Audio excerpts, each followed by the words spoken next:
السلام عليكم ورحمة الله وبركاته.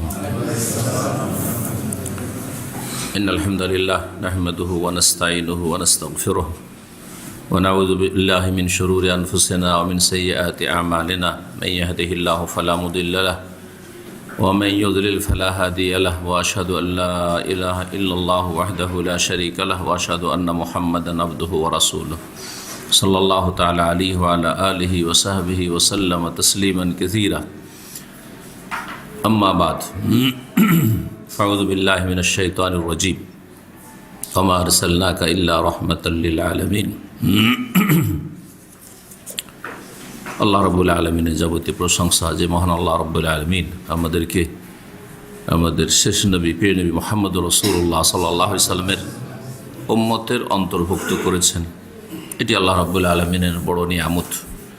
যে উম্মতকে আল্লাহ রাব্বুল আলামিন খায়রা উম্মাহ কুনতুম খায়রা উম্মাহ, তোমরা সবচাইতে শ্রেষ্ঠ উম্মত বা জাতি বলে আল্লাহ আখ্যায়িত করেছেন। কিন্তু তার জন্য কিছু করণীয় দায়িত্ব আল্লাহ রাব্বুল আলামিন দিয়েছেন, সেগুলি অবশ্যই করতে হবে। তাহলে এই শ্রেষ্ঠত্ব, তাহলে এই মর্যাদা, তাহলে এই সম্মান বহাল থাকবে। আর না হলে আল্লাহ রাব্বুল আলামিন লাঞ্ছিত অপদস্থ করবেন। যেমন আল্লাহর নীতিমালা রয়েছে অপরাধীদের ক্ষেত্রে, পাপিষ্ঠদের ক্ষেত্রে যুগে যুগে। আর তাই হয়েছে বর্তমান মুসলিম সমাজের। আমরা জুলমের শিকার, আমরা মার খাচ্ছি, আমরা অপদস্থ হচ্ছি, আমরা লাঞ্ছিত আমাদের কৃতকর্মের কারণে।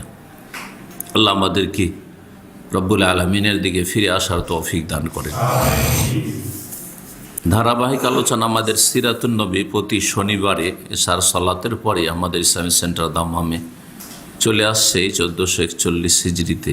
আজকে 16ই জমাদাল উলা 1441 হিজরি মোতাবেক 11ই জানুয়ারি 2020, পর্ব নম্বর 22, জীবনী রাসূলুল্লাহ সাল্লাল্লাহু আলাইহি সাল্লামের। যে বিষয়বস্তুটি নিয়ে আজ আলোচনা করব, ছোট্ট বিষয়, কারণ সফর থেকে এসছি আর বুঝতে পারছেন গলার অবস্থা ঠান্ডায়। আর এই সফরে কোনো জায়গায় গরম, কোনো জায়গায় ঠান্ডা। মক্কায় ঠান্ডা, জেদ্দায় গরম। জেদ্দায় এসি না চালালে থাকা যায় না, মক্কায় আবার ঝড়ো বাতাস। আবার দামামে এসে দেখি যে প্রচণ্ড ঠান্ডা। যদি ওখান থেকে ফিরে না আসতাম তো হয়তো এই ঠান্ডাকে প্রচণ্ড ঠান্ডা বলতাম না। জি, আর সারা রাত জেগে আবার সফর করে আসা, তো আল্লাহ যেন সহজ করেন। আলোচনার বিষয়বস্তু আজকে রাসূলুল্লাহ সাল্লাল্লাহু আলাইহি সাল্লামের ক্ষেত্রে মুশরিকদের ভূমিকা বা মুশরিকদের আচরণ রাসূলুল্লাহ সাল্লাল্লাহু আলাইহি সাল্লামের সাথে। মক্কার কাফের, কুরাইশদের আর অন্যান্য গোত্রে যেসব কাফের বা কুফরি শক্তি ছিল, মুশরিক পৌত্তলিক, তাদের ভূমিকাটা কি ছিল নবী মুহাম্মদ সাল্লাল্লাহু আলাইহি সাল্লাম সম্পর্কে। সাহাবায়ে কেরামদের সম্পর্কে জেনেছি যারা দুর্বল, অসহায়, বংশীয় ক্ষমতার দিক থেকে, জনবলের দিক থেকে বা অর্থের দিক থেকে, মান সম্মানের দিক থেকে যারা ওই রকম পর্যায়ের না, তারা সবচেয়ে বেশি জুলমের শিকার হয়েছেন। তাদের জুলম করলে, তাদের ওপর অত্যাচার করলে তার পরিণতি বলে চিন্তা করতে হয়নি। জি, এটাই মানুষ করে থাকে। মানুষ কখন জুলম অত্যাচার করে? যখন দেখে যে আমি যদি একে মারধর করি, আমি যদি এর ওপর বাড়াবাড়ি করি বা যা ইচ্ছা তাই করি, আমার কিছুই করে নিতে পারবে না। ওয়ালা ইয়াখাফু উকবাহা, এর পরিণতির যদি ভয় না থাকে, পরিণতি সম্পর্কে মানুষ যখন আশঙ্কা মুক্ত হয় তখনই সীমা লঙ্ঘন, বাড়াবাড়ি করে, জুলম অত্যাচার করে, নাহলে এমনি সাহস করে না। এই জন্য আমাদের দেশে একটা কথা আছে যে ডাকাতের বাড়ি ডাকাতি হয় না, ডাকাতের বাড়ি ডাকাতি হয় না, চোরের বাড়িতে চুরি হয় না। জি, ভালো মানুষের বাড়িতেই চোর ডাকাত ঢুকে।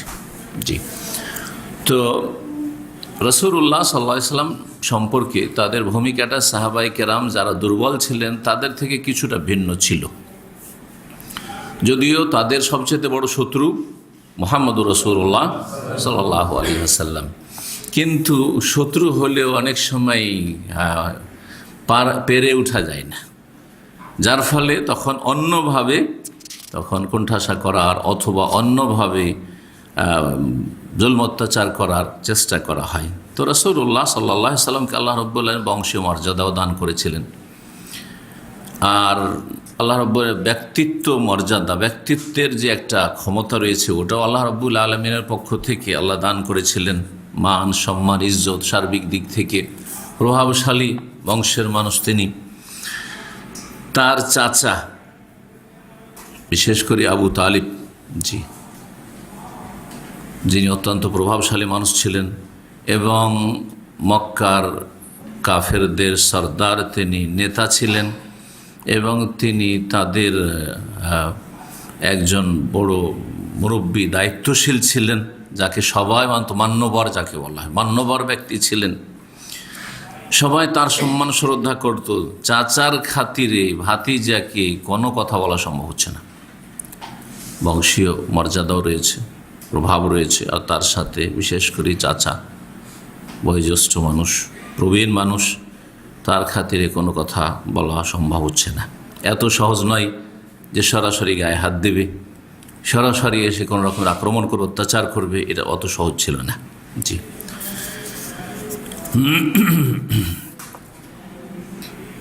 কারণ সমস্ত আরব জাতি মক্কার লোকদেরকে সম্মান করত। সমস্ত আরবরা অন্য অন্য জায়গায় যারা বসবাস করতো তারা মক্কার লোকদেরকে সম্মান করত। আর মক্কার লোকেরাও আর অন্যান্য আরবরা সবাই কুরাইশদেরকে সবচেয়ে বেশি সম্মানিত মনে করত। এরা আল্লাহর প্রতিবেশী বা আল্লাহর ঘরের প্রতিবেশী, হারামের বাসিন্দা, অধিবাসী। এবং এরা যেমন হিন্দু সমাজে ব্রাহ্মণদের শ্রেষ্ঠত্ব বা আধিপত্য রয়েছে, ভারতবর্ষে বর্তমানে 3%, 3%, মানে বাস যেটাকে বলা হচ্ছে যে 3%, 3% হচ্ছে ব্রাহ্মণ হিন্দু। এরা 97% হিন্দু, মুসলিম, খ্রিস্টান, শিখ, অন্য অন্য ধর্মাবলম্বী, জৈন, সমস্ত হচ্ছে 97%। আর 3% হচ্ছে শুধু ব্রাহ্মণ। ব্রাহ্মণ বাদে যে মেজরিটি সংখ্যাগরিষ্ঠ হিন্দুরা রয়েছে, তাদের অধিকাংশই দলিত, না হয় মধ্য শ্রেণীর বা আর কিছু, সবাই কিন্তু এই ব্রাহ্মণদের জুলম অত্যাচারের ঘোর বিরোধী। কিন্তু ক্ষমতা কার চলছে? এই শতকরা 3 জনের। জুলম অত্যাচার কারা করছে? এই শতকরা 3 জন ব্রাহ্মণ হিন্দু 97 জনের জুলম অত্যাচার করছে। এটা হচ্ছে বর্তমান ভারতের পরিস্থিতি। আল্লাহ যেন হেফাজত করেন মুসলিম ভাই বোনদের যে যেখানে আছেন, আর আল্লাহ রাব্বুল আলামিন যেন মুসলিমদেরকে সংশোধন করার তৌফিক দান করেন। যেটা তাদের করণীয় এবং করা সম্ভব, তাদের করা জরুরি, আল্লাহ করতে বলেছেন, এবং তাদের জন্য করা সম্ভব, সেগুলি করতে চাই না। আর যেগুলি তাদের করণীয় নয় অথবা করণীয় কিন্তু করার ক্ষমতা নেই, সেগুলি করার জন্য তারা ফতোয়াবাজি করে। এ হচ্ছে বর্তমান মুসলিমদের অবস্থা। তো আরবরা সকলেই এ কুরাইশ বংশের, আর কুরাইশ বংশের মধ্যে বিশেষ করে যে আব্দে মানাফের গোত্র, আব্দে মানাফের গোত্র হচ্ছে রাসূলুল্লাহ সাল্লাল্লাহু আলাইহি ওয়াসাল্লামের গোত্র। জি, মুহাম্মদ সাল্লাল্লাহু আলাইহি ওয়াসাল্লাম বিন আবদুল্লাহ বিন আব্দুল মুত্তালিব বিন হাশেম বিন আব্দে মানাফ, আব্দে মানাফের গোত্র। জি, বা হাশেম গোত্র। হাশেম গোত্রটা বেশি প্রসিদ্ধ, কিন্তু হাশেমের ওপরে আব্দে মানাফ গেলে বাকিগুলো হাশেমের ভাইয়েরাও সামিল হইল। জি, এরা বড় সম্মানিত ছিল আরব সমাজে আর মক্কার মোকাররমায়। মুশরিকরা বা যারা বিরোধী কাফের মুশরিক মক্কার আর মক্কার আশেপাশের, বিশেষ করে মক্কার প্রথম শত্রুতা মক্কা থেকে শুরু হয়েছে রাসূলুল্লাহ সাল্লাল্লাহু আলাইহি ওয়াসাল্লামের। তারা নবী করিম সাল্লাল্লাহু আলাইহি ওয়াসাল্লামের সাথে ওই আচরণ করেনি যে আচরণ করেছিল নবী সাল্লাল্লাহু আলাইহি ওয়াসাল্লামের কমজোর সাহাবায়ে কেরামদের সাথে, বরং রাসূলুল্লাহ সাল্লাল্লাহু আলাইহি ওয়াসাল্লামের সাথে তাদের আচরণটা ছিল সন্ধিমূলক। সমঝোতামূলক, কোন একটা সমঝোতায় আসা যায় কিনা, একে বুঝিয়ে নেওয়া যায় কিনা, একে মানিয়ে নেওয়া যায় কিনা, এর মুখটা বন্ধ করে দেওয়া যায় কিনা, হ্যাঁ, একে ঠান্ডা করে দেওয়া যায় কিনা, কিন্তু একবার সরাসরি বল প্রয়োগ করে নেয়, সরাসরি মারধর করে নেয়। এই ক্ষেত্রে তারা কূটনৈতিক সম্পর্ক কায়েম করার চেষ্টা করল, কথোপকথন শুরু করলো আবু তালিব রাসূলুল্লাহ সাল্লাল্লাহু আলাইহি ওয়াসাল্লামের চাচার সাথে, কিন্তু এই কথাতেও তাদের একটা শাসানিমূলক ভঙ্গিমা ছিল।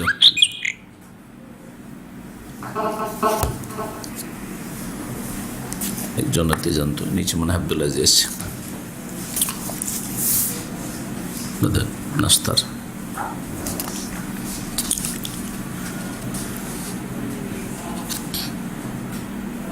অবশ্যই একটা শাসানিমূলক ভঙ্গিমা ছিল, ধমক, একটা ধমক দেওয়া এবং একটা যেন ওয়ার্নিং দেওয়া যে এইরকমটা কিন্তু করতে দেওয়া যাবে না, এইরকম যদি আপনার ভাতিজা করে কিন্তু আমরা কিন্তু চুপ থাকবো না, আমরা কিন্তু বসে থাকবো না, আমরা কিন্তু দেখছি, আপনার মুখের দিকে দেখে আছি, নাহলে আমরা একটা কিছু করেই ছাড়বো, এই ধরনের ভাষাগুলি এগুলো ছিল।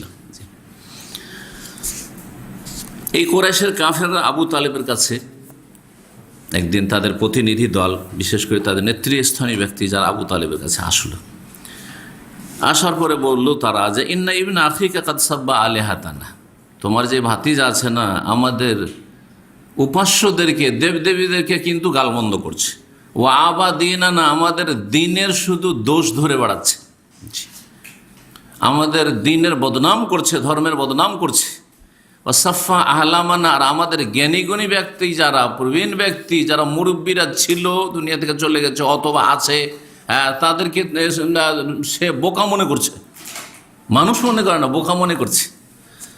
ওদাল্লালা আবান, এবং আমাদের বাপ দাদা পূর্বপুরুষদেরকে পথভ্রষ্ট বলছে, গোমরাহ ছিল বলছে।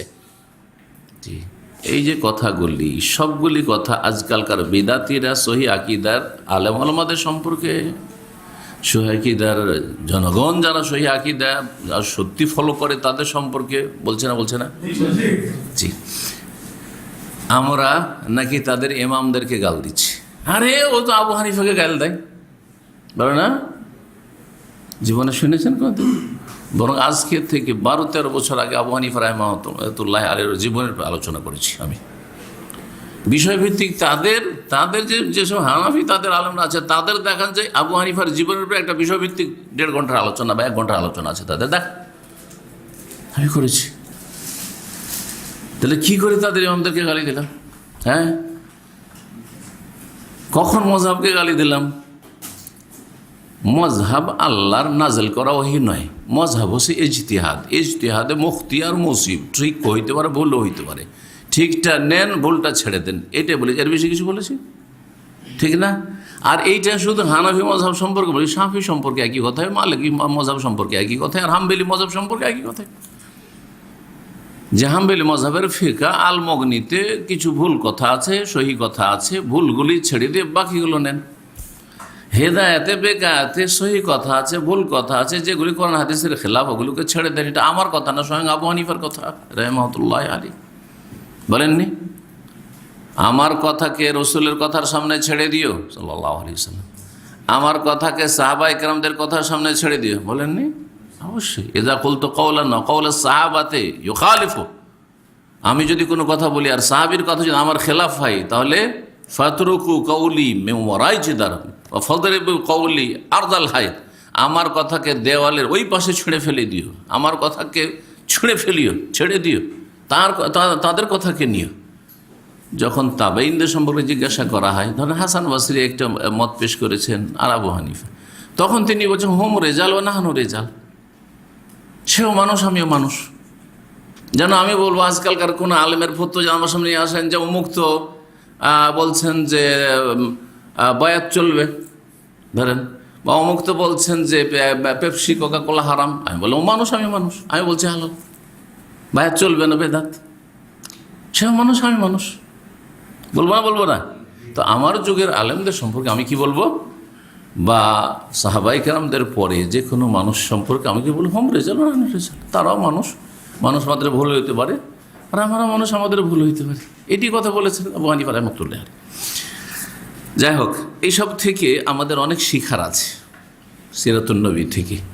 মক্কার কাফেরদের আচরণটা যদি আমরা করি তৌহিদের সাথে, সুন্নতের সাথে, সহি কথার সাথে, দলিলের সাথে, দলিলের বিরোধিতা করি, কোরআন হাদিসের বিরোধিতা করি, তা আমাদের চরিত্র তো মুশরিকদের মতো চরিত্র। এটা আলেমকে যদি আপনি, মুফতিকে যদি জিজ্ঞাসা করেন যে মুফতি সাহেব আপনি যে কথাটা বলছেন ওর দলিলটা বলবেন একটু, আরে তোমার কত সাহস, তুমি কোন মাদ্রাসা পড়েছ, বেয়াদব কোথাকার, তোমার দলিল কিসের অধিকার তোমার, তোমাকে ফতোয়া দিয়েছি চোখ বন্ধ করে নিয়ে যাও, না খবরদার বেরিয়ে যাও। বলবে না দেশে? এটা কি ইসলাম শিখিয়েছে? না, শেখায়নি। যদি কেউ দলিল জানার যোগ্যতা রাখে তো জানুক, আর কেউ যদি দলিল জানার আগ্রহ প্রকাশ করে তো শিখুক, আর কারো যোগ্যতা না থাকে তো যার যোগ্যতা আছে তার কাছ থেকে ফতোয়া নিয়ে নিক। প্রত্যেকটা দলিল জানাও জরুরি নয়, আম জনগণের জরুরি নয়, কিন্তু আমাদের জন্য জরুরি। আমাকে দলিল জানা আমার, কারণ আমি দলিল বোঝার ক্ষমতা রাখি, সুতরাং দলিলটা আমাকে জানার চেষ্টা করতে হবে। অন্ধভাবে শুধু আলবানির কথা নেব, এটাও জায়েজ না আমার জন্য। অন্ধভাবে শুধু ইবনে বাজের কথা নেবে, এটাও জায়েজ না আমার জন্য। অন্ধভাবে আমি ইবনে ওসাইমের কথা নেবে, এটাও জায়েজ নয়। যেমন এরকম নয়, তেমনই আবু হানিফা, শাফি, মালিক, আহমদের ক্ষেত্রেও অন্ধভাবে বড় বড় আলে মাদ্রাসা ফারেক হইল আর বড় বড় লেকচার দিয়ে বেড়াচ্ছে, তাদের মুফতি আর তাদের আল্লামা, আর বলছে যে না আমাদেরকে মোকাল্লেদ হইতে হবে, গায়ের মোকাল্লেদ হওয়া যাবে না, আমাদের কোনো একটা মজহাব মানা ফরজ, লা মজহাবি হওয়া যাবে না। ওর জন্য হারাম এই কথাটি, আলেমের জন্য এই কথাটি হারাম যে মজহাবের অন্ধ অনুসারী হইতে হবে, কোরআনে হাদিসে অন্ধ অনুসারী হইতে হবে। কিন্তু আম জনগণের জন্য বিশ্বস্ত একজন আলেমের বা একাধিক আলেমের যাকে যেখানে পাবে তার কথার অনুসারী হইতে হবে, কারণ প্রত্যেকটা দলিল জানার আপনাদের ক্ষমতা নেই, বুঝেন না।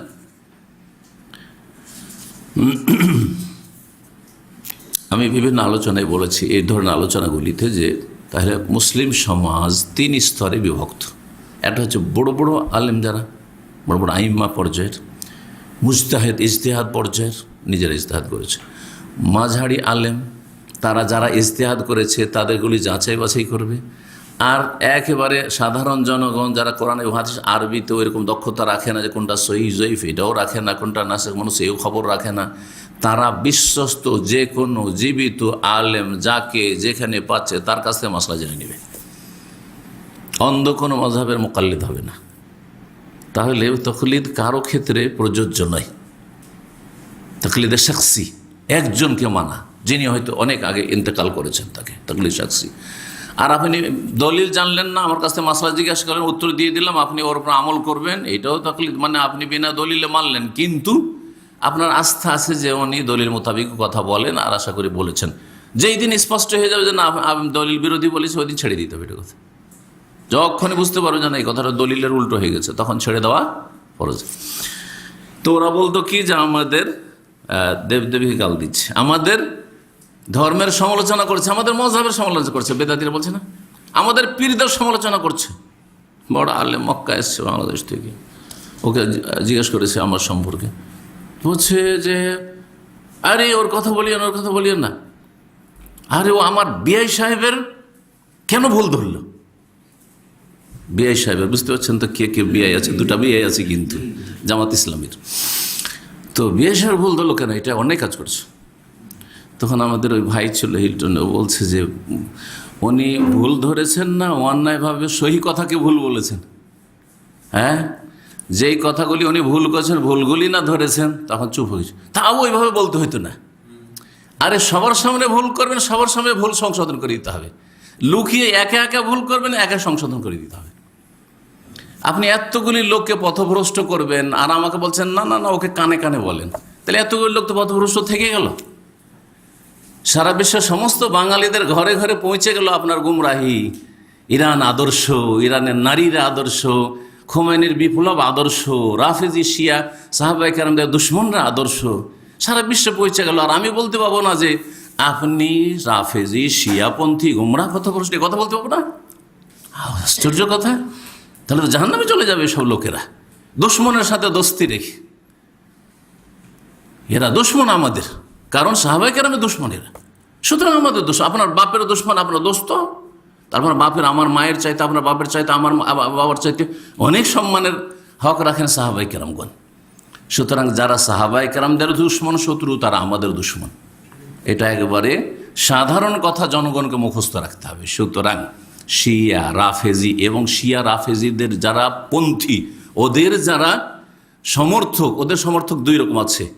বদ্দিন, যারা দিন কায়েমের নামে রাজনীতি করছে ধর্মের নামে, ওরা বদ্দিন। আর বেদিন নাস্তিক, হ্যাঁ নাস্তিকগুলো, এই নাস্তিক মিডিয়ার লোকগুলো, এই দুটো হচ্ছে সাহাবায়ে কেরামদের দুশমন, দিনের দুশমন, শহীদিনের দুশমন, তৌহিদ সুন্নতের দুশমন, যার ফলে এরা শিয়াদের সমর্থন করে। জি,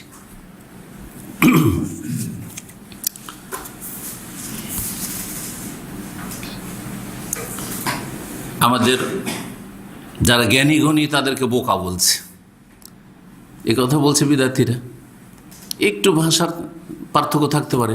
আমাদের এত বড় বড় আলেমকে সব বলছে কিছু জানে না, বুঝে না? আমি বলেছি কিছু জানে না, জানে, কিন্তু ওদের জানাতে ভেজাল আছে। জানে তো, জানা ভেজাল যুক্ত এলেম তাদের কাছে আছে। খাঁটি এলেম হইতে হবে, তৌহিদ সুন্নাহ ভিত্তিক হইতে হবে, এই কথাই বলছে। তাদেরকে তো বোকাও বলেনি, বেকুও বলেনি, জাহিলও বলি নাই। যে অদল্লাল্লাহ আবান, আমাদের বাপ দাদাকে গোমরাহ বলছে। হ্যাঁ, যারা দুনিয়া থেকে চলে গেছে আল্লাহর জন্য ছেড়ে দিয়েছে। কেউ শিরকি আকিদে নিয়ে গেছে, বিদাতি আকিদা নিয়ে গেছে, আল্লাহর কাছে যা আফদা ইলা মা কাদ্দামা, যা করেছে পেয়ে গেছে। কিন্তু যারা বেঁচে আছে ভুল পথে, বলতে হবে না যারা ভুল পথে আছে গোমরাহ? অবশ্যই বলতে হবে, না হলে মানুষ কি করে সতর্ক হবে? তো মক্কার কাফেররা আবু তালেবকে বলল, ইফা ইম্মান তাকুফাহু আন্না, হয় তাকে বাধা দাও, এসব কথা বলতে নিষেধ করো, আমাদের বিরোধিতা করতে ধর্মের। ওয়া ইম্মান তুখাল্লিয়া বাইনানা ওয়া বাইনাহু, আর না হইলে আমাদেরকে ছেড়ে দেন আপনি। আবু তালেব, আপনাকে বলছি ভালো করে ছেড়ে দেন, আমরা আপনার ভাতিজাকে দেখে নিছি। ফাইন্নাকা আলা মিসলি মা নাহনু আলাইহি মিন খিলাফি, কারণ আপনার সাথে একটা আমাদের মিল আছে। আবু তালেবকে কিভাবে, এইগুলোকে বলা হয় রাজনীতি, এগুলো বলা হয় কি পলিটিক্স বলা হয়। জি হ্যাঁ, রাজনীতি। আপনার সাথে একটা আমাদের মিল আছে, যে আপনি যেই ধর্মে বিশ্বাসী সেই ধর্মেরই লোক আমরাও। আপনার ভাতিজা অন্য কোনো নতুন ধর্ম নিয়ে এসেছে, সুতরাং আপনার আদর্শ আর আমাদের আদর্শ একই। সুতরাং আপনি যদি পারেন থামানোকে, আর থামাইতে না পারেন নিজের ভাতিজাকে, তো আমাদেরকে শুধু বলে দেন যে বাবা তোমরা যা পারবে করে না, দেখে নিছি আমরা মোহাম্মদকে, দেখে নেবো, আপনাকে কিচ্ছু করা লাগবে না, আপনি শুধু চুপ থাকবেন, আপনার ভাতিজার বাড়াবাড়ি সব ঠান্ডা করে দেব। এই কথা বললো মক্কার কাফেররা। ফকাল আলহম আবু তালেব কওলান রফিকান, আবু তালেব দেখলো যে এরা সব মুডে এসছে, হ্যাঁ গরম হয়ে এসছে, নরম ভাষায় কথা বলে তাদেরকে বিদায় করে দিল। ওরাদ্দাহম রাদ্দান জামিলান, ভালো কথা বলে এদিক সেদিক করে তাদেরকে, আচ্ছা ঠিক আছে দেখা যাবে, আমি দেখছি বিষয়টা, আমি দেখছি, তোমরা শান্ত হও, বিদায় করে দিল তাদেরকে। তারা চলে গেল। রাসূলুল্লাহ সাল্লাল্লাহু আলাইহি ওয়াসাল্লাম নিজের কাজ করতে আছেন, উনি সব খবর পাচ্ছেন যে সব হচ্ছে, তো কাজে লেগে আছে। আল্লাহর দিনকে বিজয়ী করতেই হবে, আল্লাহর দিনের দাওয়াত দিতেই হবে। জি হ্যাঁ, এই কথাগুলি কোরআন হাদিসের কথা, কিন্তু লিউযহিরাহু আলাদ-দীনে কুল্লিহি, এই দিন হক, দিনে হককে, সত্য দিনকে আল্লাহ সমস্ত পথ আর মতের ওপর, আদর্শের ওপর কি করতে চান? আল্লাহ বিজয়ী করতে চান, লিউযহিরাহু। আর একটা কথা আছে, দাওয়াত দেওয়া আছে, কিন্তু আজকালকার ভাষা হচ্ছে বিপ্লব, আন্দোলন। না না না, আমরা ইসলামী আন্দোলনের সিপাহসালার বা আমরা কি বলছে সৈনিক, তারপরে আমরা ইসলামী বিপ্লব ঘটাতে চাই, এই শব্দগুলি কিন্তু কোরআনের মাঝে কোথাও ব্যবহার হয়নি। এই কথাগুলি বললে আজকাল অধিকাংশ লোকেরা যারা এই মন মেজাজের, তারা অসন্তুষ্ট হয়, কিন্তু কথা হক। আর দাওয়া ইলাল্লাহ কোরআন হাদিস আছে না নেই? ওমান আহসানু কাওলাম মিম্মান দা ইলাল্লাহ কুল হাযিহি সাবিলি আদু ইলাল্লাহি আলা বাসীরাতিন, আছে না নেই? জি, দাওয়াতের কথা আছে। আমর বিল মারুফ আর নাহিল মুনকার, ভালো কাজের উপদেশ দেওয়া, অন্যায় কাজে বাধা দেওয়া আছে। জি হ্যাঁ, এসব আছে। তো দাওয়া শব্দ রয়েছে, মানুষকে রাস্তা দেখানোর শব্দ রয়েছে, আর রয়েছে যে এই কাজ করলে, দাওয়ার কাজ করলে আল্লাহ রব্বুল আলামিন দিনকে কি করবেন? বিজয়ী করবেন। যখন দিন বিজয়ী হবে তো আহলে দিন, দিনের অনুসারী মুসলিমরাও বিজয়ী হবে, শক্তিশালী হবে। কুরাইশরা দেখলো যে আবু তালেবকে এসব কথাবার্তা বললাম, কিন্তু কোনো প্রতিক্রিয়া হলো না। ওই সব কথা শুনে আমাদেরকে বিদায় করে দিল, আর মোহাম্মদ নিজের কাজ করতে আছে। তখন একদিন আবু তালেবকে চ্যালেঞ্জ করলো শক্ত ভাষায়। যখন দেখলো তারা যে নবী করিম সাল্লাল্লাহু আলাইহি সাল্লাম দাওয়াত দিয়ে যাচ্ছে আর ধীরে ধীরে লোকজন মুসলিম হতে আছে, ইসলাম গ্রহণ করতে আছে, তখন তারা আবার আবু তালেবের কাছে আসলো। আসার পরে বলে, আবু তালেব, হে আবু তালেব, ইন্নালাকা সিন্নান ওয়া শারাফান, দেখেন আপনি কিন্তু আমাদের প্রবীণ মানুষ, আমাদের বয়সে সবার চাইতে বড় মানুষ আপনি। ওয়া শারাফান, আপনি সম্মানিত ব্যক্তি আপনি। ও মানজিলাতান ফিনা, আপনার বড় মর্যাদা একটা রয়েছে আমাদের সমাজে। ওয়াকাদ ওয়া ইন্না কাদ ইস্তানহাইনাকা মিন ইবনে আখিকা, আর আপনাকে বললাম যে আপনি ভাতিজাকে বারণ করেন, আপনি কথা বললাম। ফালাম তানহাউ আন্না, কিন্তু আপনি তো তাকে বারণ করলেন না, কিছু বললেন না, ও তো নিজের কাজ করতেই আছে, আপনিও শুধু শুনেই থেকে গেলেন। ওয়া ইন্না ওয়াল্লাহি লা নাসবিরু আলা হাযা মিন শাতমি আবাইনা ওয়া তাসফিহ আহলামিনা ওয়া আইবি আলিহাতিনা হাত্তা তাকুফু আন্না আও নুনাজিলাহু ওয়া ইয়্যাকা ফি যালিক। বলছে না, আল্লাহর কসম করে বলছি। দেখ, মুশরিকরা তখনকার মুশরিক হইলেও আল্লাহর কসম করত, আল্লাহর কসম করত। আর এখনকার অনেক জাহেল মুসলিম আছে যারা বাপের কসম, মায়ের কসম, দানার কসম, চোখে হাত দিয়া কসম, ছেলের গায়ে হাত দিয়া কসম। হ্যাঁ, কত মূর্খ এইসব মুসলিমরা। আল্লাহর কসম করে লা নাসবিরু আলা হাযা, আর আমরা বরদাস্ত করতে পারবো না। হ্যাঁ, বরদাস্তের বাইরে হয়ে গেছে। মিন শাতমি আবায়েন, আমাদের বাপদাদাদেরকে গালমন্দ করছে ভাতিজা আপনার। ও তাসফি আহলামেন, আমাদের জ্ঞানী গণীদেরকে মূর্খ বলছে। ওয়াইবে হালে হাতেন, আমাদের দেবদেবীদের শুধু দোষ ধরে বেড়াচ্ছে। হয় আপনি বাধা দেন, আর না হইলে আপনি বাদ দেন। বাধা দিতে পারবেন না, আমরা দেখে নিচ্ছি। আমরা এখন সরাসরি শুরু করব তার বিরুদ্ধে অ্যাকশন। হাত্তা ইয়াহলিকা আহাদুল ফারিকাইন, হয় আমরাই মরবো, না হয় তাকে মারবো। আরও শক্ত ভাষা এখন, হয় এই মোহাম্মদকে শেষ করব, দুই দলের এক দল শেষ হবে, আর না হলে আমরাই শেষ হব, কিন্তু ছাড়বো না। এই ধমক দিয়ে আর চ্যালেঞ্জ করে চলে গেল কাফের নেতারা।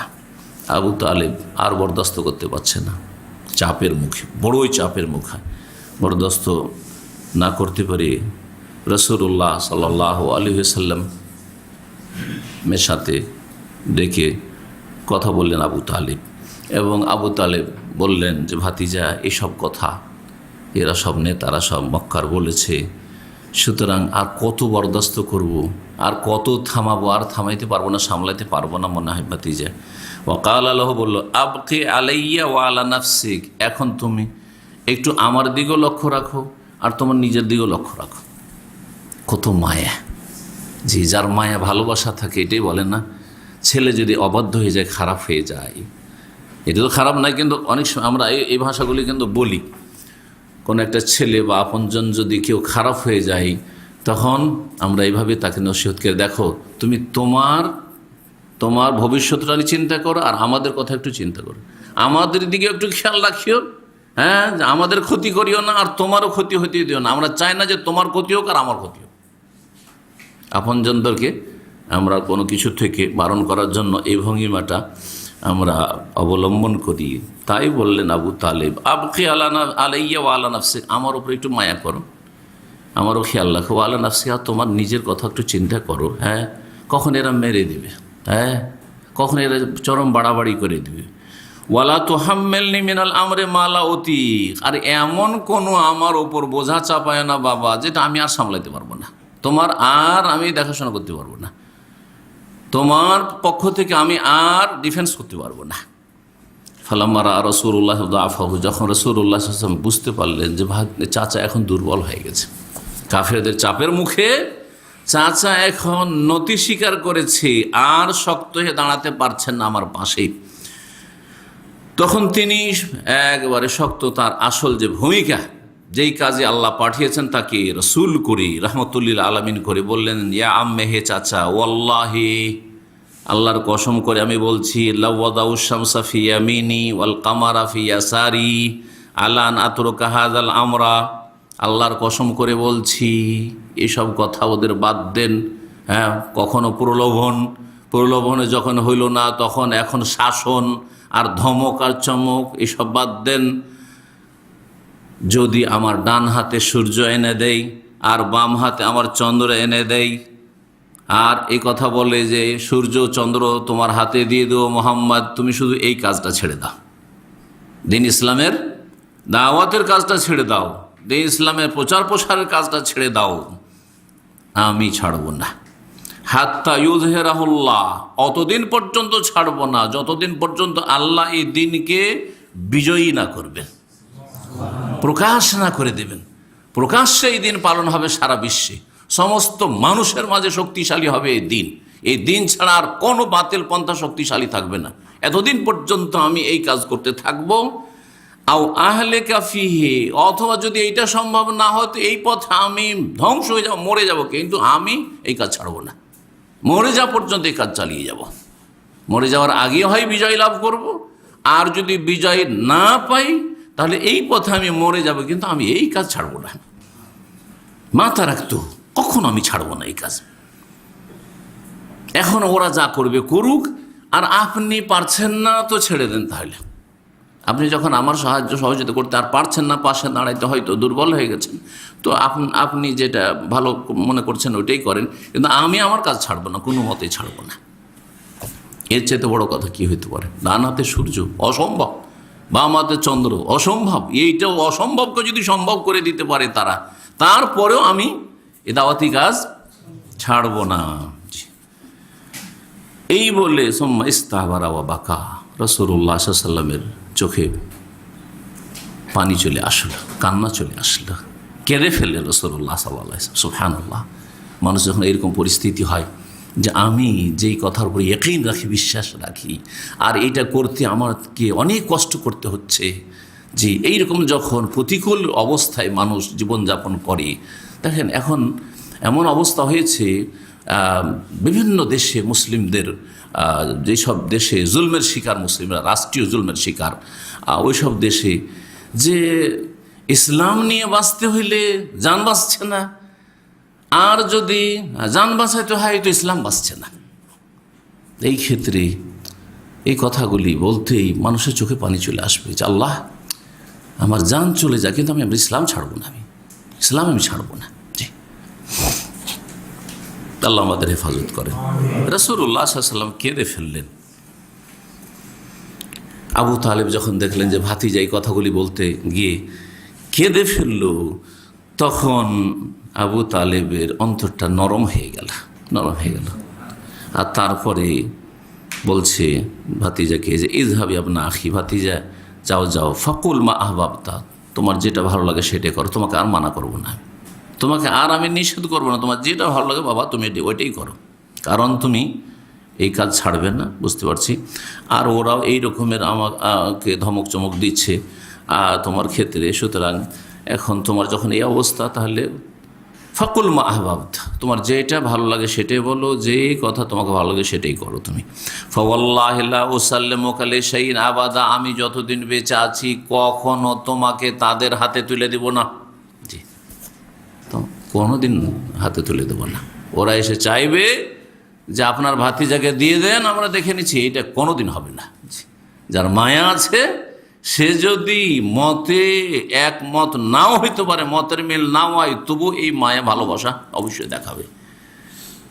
যারা বেদাতি সমাজে বসবাস করছেন আর হয়তো অল্প সংখ্যায় হেদায়েত হয়েছেন বা একাই হেদায়েত হয়েছেন, দেখবেন যে বংশধর কিন্তু দুই রকম।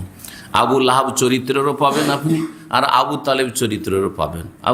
আবু তালেব চরিত্রের পাবেন এই রকম যে আপনার মায়াও আছে, আপনাকে ছাড়তেও পারছেন না, আপনার সাথে মতের মিলও হয়েছে না, আর সে আপনার কথাটি কবুলও করতে পারছে না। কিন্তু যারা গ্রামের, যারা তৌহিদ সুন্নাতের দুশ্মন, যারা শিরক বিদআতে লিপ্ত, যারা ভ্রান্ত ধর্মে বিশ্বাসী,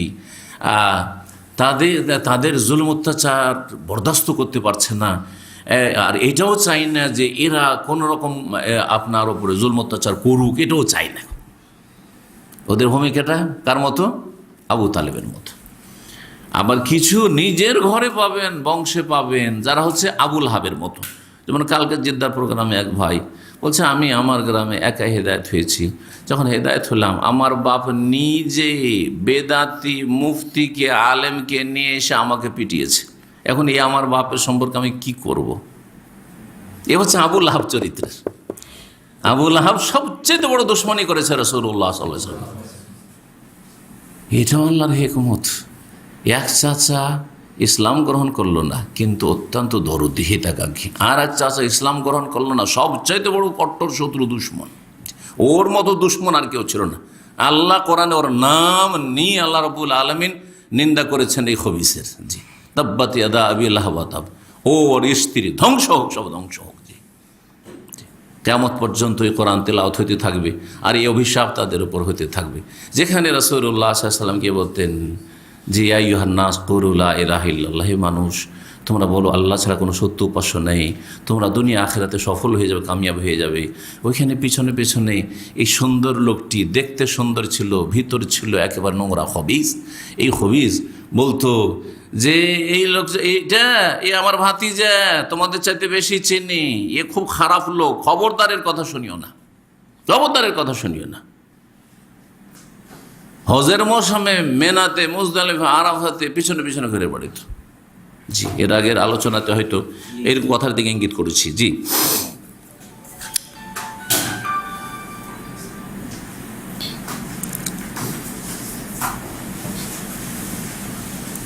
কুরাইশরা একটি প্রস্তাব পেশ করল, আজব প্রস্তাব পেশ করল আবু তালেবের কাছে। আবু তালেব তার জবাব কি বলে দিল, বা আবু তালেব প্রতিক্রিয়া কি দেখালেন, এই কথা আলোচনা করি। কুরাইশরা যখন দেখলো যে এত আমরা ধমকাইলাম, চমকাইলাম, শাসানি দিলাম, চ্যালেঞ্জ করলাম, এই করব সেই করব, কিন্তু কাজ হইল না। মুহাম্মদ সাল্লাল্লাহু আলাইহি ওয়াসাল্লাম নিজের কাজ করতে আছেন। দিন দিন মুসলিমদের সংখ্যা বাড়ছে, আর আবু তালেব পাশ থেকে সরছেও না। আবু তালেব এ কথা বলছে না যে তোমরা যা পারবে তাই করে নাও, আমি আর এসবের দরবারে নেই, আমি আর কিছু বলতে পারবো না, এই কথাও বলছে না। সব সময় ও সাহায্যের জন্য প্রস্তুত আছে ভাতিজার। তার মানে এই আবু তালেব ভাতিজাকে ছাড়তে পারবে না, আমাদেরকে ছেড়ে দিতে পারে, কিন্তু ভাতিজাকে ছাড়বে না। কিছু সময় যাওয়ার পরেই তারা আপোষে একটি মিটিং করলো, পরামর্শ করলো, আর তারপরে একটি প্রস্তাব নিয়ে আসলো। তা আজব প্রস্তাব। আবু তালেবের কাছে আসলো কাফের নেতৃস্থানীয় ব্যক্তিরা, তাদের সাথে একজন সুন্দর আরবের বা মক্কার যুবককে নিয়ে আসলো। সেই যুবকের নাম ছিল ওমারা ইবনুল ওয়ালিদ। ওমারা ইবনুল ওয়ালিদ, ওয়ালিদ বিন উতবা বড় বীর যোদ্ধা ছিল কাফেরদের।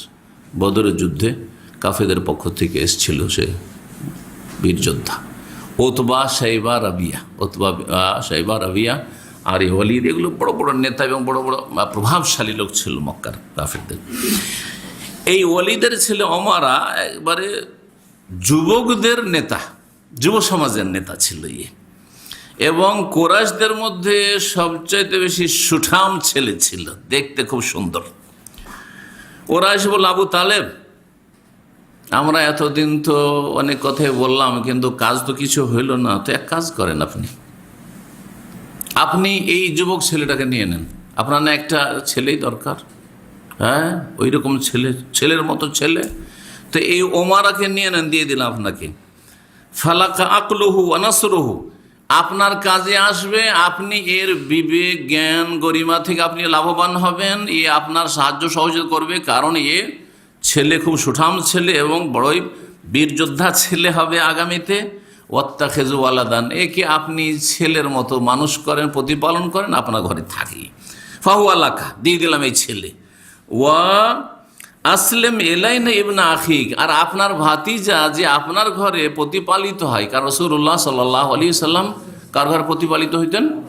আবু তালেবের ঘরে, কারণ বাপ মা ইন্তেকাল করেছেন, আবু তালেব প্রতিপালন করছেন, দাদাও ইন্তেকাল করেছেন। তো আপনার ভাতিজাকে আমাদের দিয়ে দেন, ছেলের বদল ছেলে আপনাদেরটা দিয়ে দেন, মোহাম্মদকে দিয়ে দেন, আর এ ওমারাকে নিয়ে নেন। জি, কারণ এই ভাতিজা মোহাম্মদ আপনার ধর্মের বিরোধী, আপনার বাপ দাদার ধর্মের শত্রু।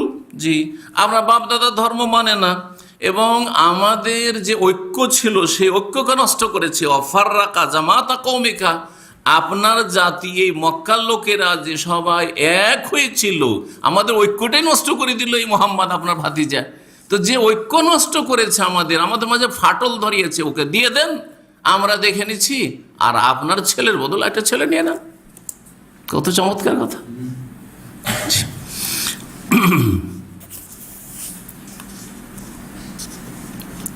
আমাদের জ্ঞানীগণীদেরকে এই মোহাম্মদ আপনার ভাতিজা মূর্খ মনে করছে, আমাদেরকে দিয়ে দেন, আমরা এই মোহাম্মদকে খুন করে দিচ্ছি, আর আপনার একজনের বদলে একজন পেয়ে গেলেন, আপনি একজনকে খুন করলাম, একজনকে দিয়ে দিলাম, নিয়ে নেন আপনি।